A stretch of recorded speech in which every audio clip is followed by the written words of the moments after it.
Hi everyone. இன்னைக்கு நம்ம புதுசா வாங்குன FlySky ரிசீவரை டிரான்ஸ்மிட்டரோட பைண்ட் பண்ண போறோம். நான் ESC யூஸ் பண்ணி ரிசீவரை பவர் பண்ண போறேன். ரிசீவர்லேயே 6 சேனல் இருக்கும். அதில் ஏதோ ஒரு சேனல் கனெக்ட் பண்ணிக்கோங்க. நான் சேனல் 1ல கனெக்ட் பண்ணுறேன். கனெக்ட் பண்ணும்போது சிக்னல் ஒயர் டாப் சைட் பார்த்த மாதிரி இருக்கணும். ரிசீவர் வாங்கும் போது பைண்டிங் கேபிள் கொடுத்துருப்பாங்க. அதை ரிசீவரில் B/VCCன்னு மென்ஷன் பண்ணியிருப்பாங்க. அந்த சைடில் கனெக்ட் பண்ணிக்கலாம்.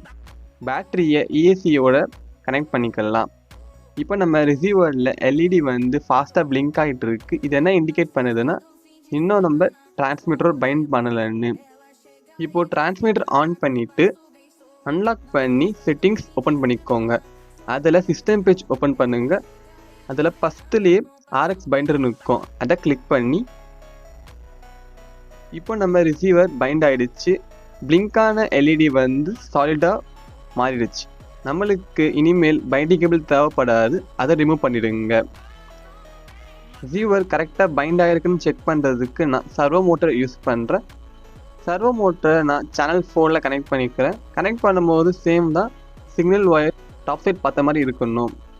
இப்போ நம்ம டிரான்ஸ்மிட்டரில் சேனல் 4 மூவ் பண்ணால் நம்ம சர்வோ மோட்டரும் கரெக்டாக மூவ் ஆகுது. இந்த கண்டென்ட் பிடிச்சிருந்தா லைக் பண்ணுங்கள். நம்ம சேனலில் சொல்கிற இன்ஃபர்மேஷன் பிடிச்சிருந்தா சப்ஸ்கிரைப் பண்ணுங்கள். நம்ம நெக்ஸ்ட் கண்டென்ட்ல சந்திப்போம்.